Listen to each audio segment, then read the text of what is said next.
Most people think they understand what a defender does. Stop the ball, win the header, clear the danger. That's it, right?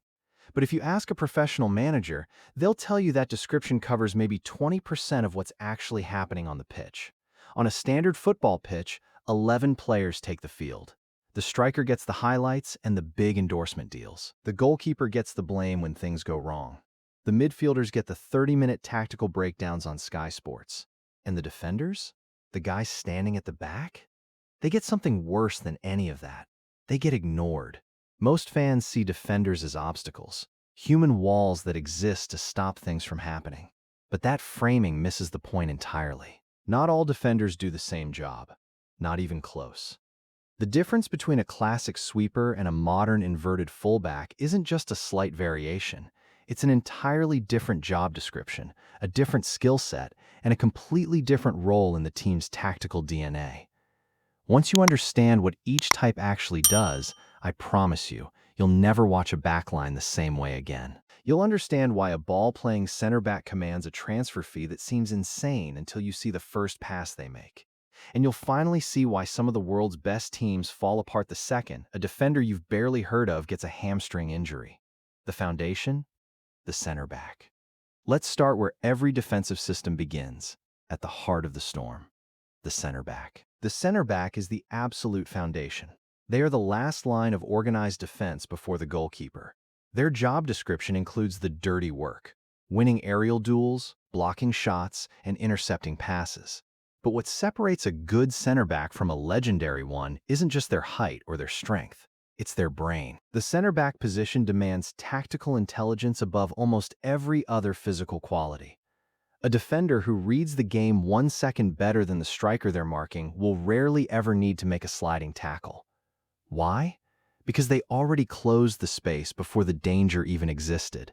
They saw the run before the midfielder even looked up to pass. Think about Franco Baresi at AC Milan.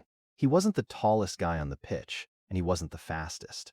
But he won 6 Serie A titles and 3 Champions Leagues because he seemed to exist 3 seconds in the future. He didn't react to the ball. He waited for it to arrive where he knew it had to go. Then, contrast that with Sergio Ramos. Ramos gave the position a completely different edge. He wasn't just a defender, he was an enforcer. He used every physical and psychological tool in the book to make sure the striker knew exactly how miserable the next 90 minutes were going to be. Baresi and Ramos played the same position on the team sheet, but they occupied different worlds. One was a chess grandmaster, the other was a gladiator. Before we move into the ghost positions like the sweeper, I've put some really helpful resources in the description box below. If you want to dive deeper into the tactics we're discussing, or if you're looking for specific guides on how to analyze the game like a pro, check out the links down there. It helps support the channel and keeps these deep dives coming. The ghost. The sweeper libero. Before we had modern high-pressing systems, we had the sweeper. Or, as the Italians elegantly call it, the libero. That word literally translates to free, and it tells you everything. The libero didn't mark a man. While the rest of the defense was locked in a physical struggle with the strikers, the sweeper sat deeper. Their job was to sweep up anything that broke through the line. They were the insurance policy. The man who turned this into an art form was Franz Beckenbauer. At Bayern Munich, he wasn't just a defender, he was Der Kaiser, the emperor. Because he was free from marking duties, he would often pick up the ball and simply stroll into the midfield. He started attacks in ways no defender had ever dreamed of. So, why did the libero go extinct? Because the modern game got faster. In a world of high pressing and offside traps, you can't afford to have one guy sitting 5 yards behind the rest of your defense. It keeps everyone on side and creates a free man for the opposition. The sweeper is a relic of a more patient era, but understanding it is the only way to understand how we got to the next role on our list. The architect, the ball-playing center back. Modern football doesn't just ask center backs to defend anymore. It asks them to be architects. This created the ball-playing center back. This player does everything the traditional center back does, but they add a dimension that changes the entire team's geometry. They receive the ball under extreme pressure, they carry it forward into the midfield, and they play passes that used to be the job of a number 10. Under managers like Pep Guardiola, this role is non-negotiable. If you can't pass, you can't play. Look at Ruben Dias or John Stones at Manchester City. They aren't just clearing the ball. They are engineering the first link in the attacking chain. And then you have Virgil van Dijk. He is the definitive final boss of this role. He's physically dominant, yes, but it's his distribution that makes Liverpool's system work. When Van Dijk plays a 60-yard diagonal pass onto the chest of a winger, he isn't just defending. He is effectively bypassing the opponent's entire midfield. The ball-playing center back is the most sought-after profile in the world right now because they turn defense into offense in a split second. The specialist, the fullback. Now, let's move to the flanks. The fullback. In a traditional back four, you have two of them. Their primary job used to be simple: stop the winger. In the 80s and 90s, a fullback who wandered across the halfway line was considered a tactical liability. They were defensive specialists, period. But then came players like Cafu.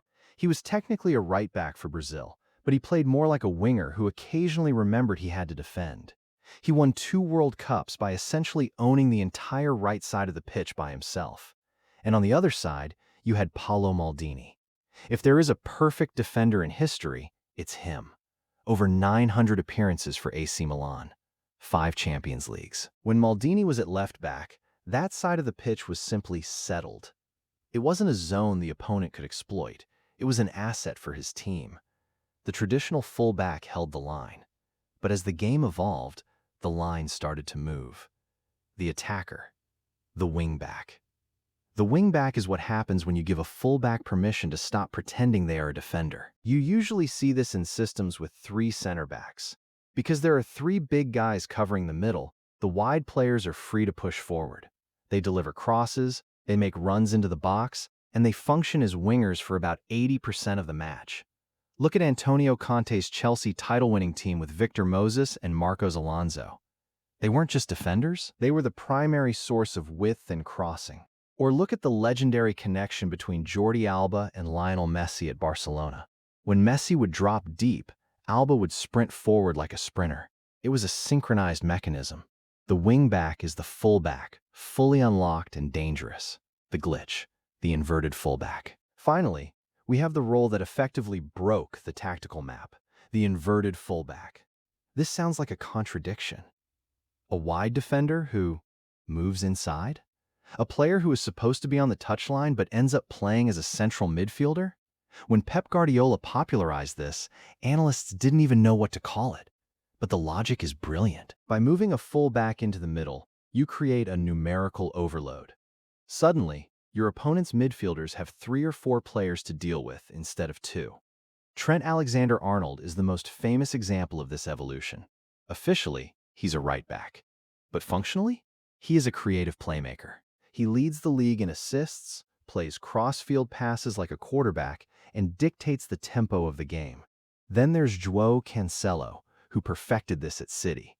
He would vacate the right flank entirely to operate in the half spaces. It forces the opposing winger into a nightmare choice. Do I follow him inside and leave the wing open? Or do I stay wide and let a world-class passer have all the time in the world in the middle? There is no right answer. That is the power of the inverted fullback. Here is the honest truth about all these roles. They are frameworks, not destinations. The most legendary defenders in history weren't great just because they did their job well. They were great because they understood their positions so deeply that they knew exactly when to break the rules. Beckenbauer was a defender who played like an attacker. Baresi was a physical player who played like a grandmaster. Trent is a right back who plays like a number 10. So, the next time you're watching a game, don't just look at the back 4 as a unit. Look at the specialists. Look at who is stepping out, who is tucking in, and who is sprinting the length of the pitch. I want to hear from you now. Which of these roles do you think is the most difficult to play in the modern game? Is it the ball-playing center back who can't afford a single mistake, or the wing-back who has to run 12 kilometers a game? Drop your thoughts in the comments. I'll be down there reading through them. And seriously, check that description box. I've put a lot of work into the links and info down there to help you guys understand the hidden side of the game. Hit subscribe if you enjoyed this, and I'll see you in the next breakdown.